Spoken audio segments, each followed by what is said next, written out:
Welcome to Brunstad and the joint annual North Sea Conference. I'm Amy Causer. Coming up on tonight's news, Programme 4B is launched with a warning to focus on innovation. But first, Ron Branscombe has been looking at this amazing building and asking some of the delegates what they're hoping from the new programme. Brunstad is one of Scandinavia's top conference centres. Set on a fjord amid forests on Norway's east coast, it offers the perfect environment for making new contacts and discussing issues in large or small groups. The main auditorium can seat up to 6,000 delegates, so there's plenty of room for the 500 or so attending this year's joint North Sea Conference. With the transition from Programme 3 to 4 now officially underway, there are many delegates new to the North Sea programme, as well as lots of familiar faces. It addresses regional development issues in a greater context, and it's also a way of addressing issues which can't be handled alone. Perhaps they get some contacts who can give me some inspiration, and and hopefully to get contacts we can cooperate with in the future. We are building on the last program and the last projects, and well, it's some sort of a family, the North Sea family. With the conference now fully underway, the networking has begun. Ron Branscombe reporting there. Well, congratulations were in order as the first speakers took to the podium today to give their views on the progress of the North Sea programme.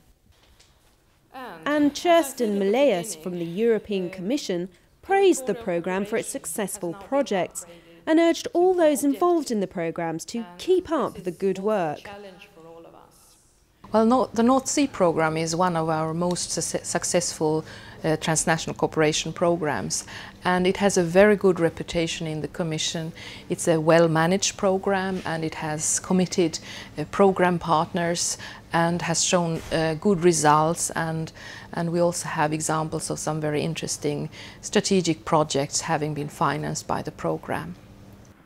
The conference chair, Gunnar Helgesen, said lessons had been learned since the programme began in 1997 and urged delegates to focus on innovation now that the groundwork had been done.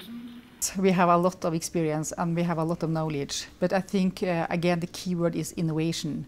We need to use our capacity to innovate, and we need to invent new technology to cope with the climate change and the environmental issues.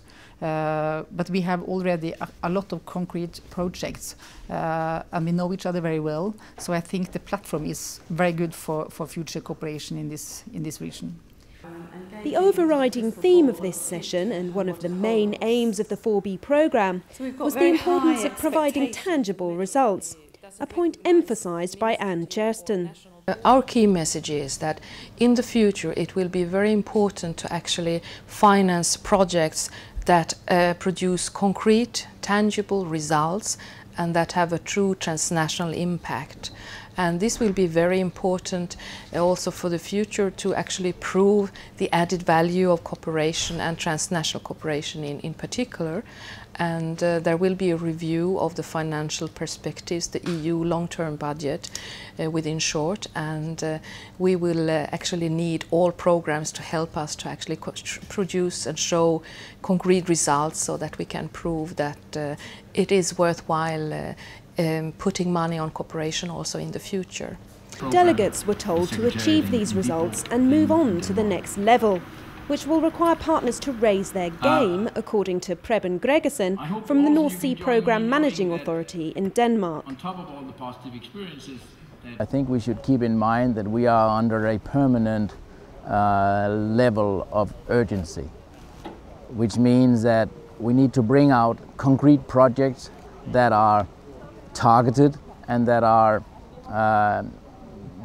from the very beginning strong in the sense of concreteness and clear targets. And I think what we need for that is a high level of real engagement from all partners around the region, regional partners, social partners, economic partners, knowledge institutions, and even us at the governmental level needs to be aware that real engagement means putting your soul into this and not believing that you just have a sack of money sitting in the corner. Providing a detailed overview of the programme since its inception was Lorraine George, the head of the North Sea Programme Secretariat, who stressed that the new programme signified a time for change, which, although potentially painful, was necessary for it to move forward.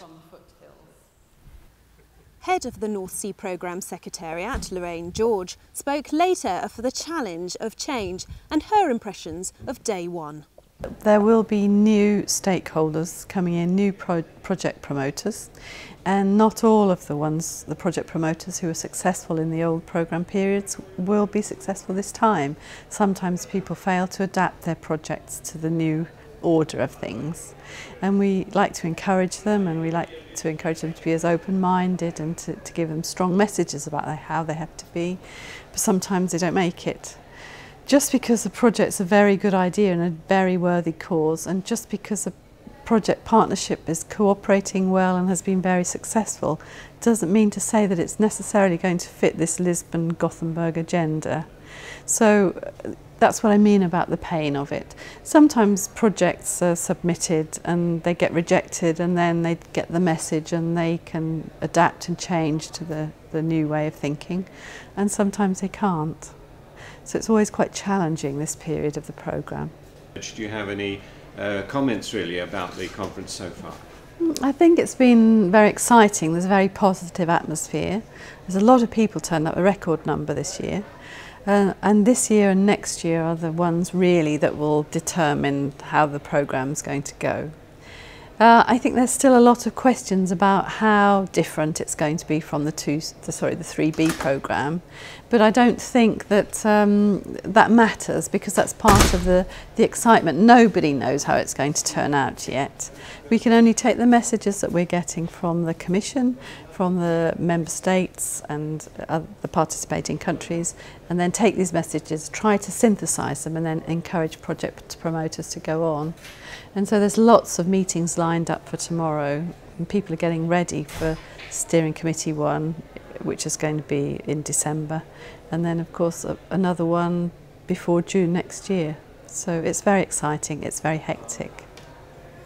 Well, that's all we have for you in tonight's programme, but join me again tomorrow for another news roundup from the North Sea Conference.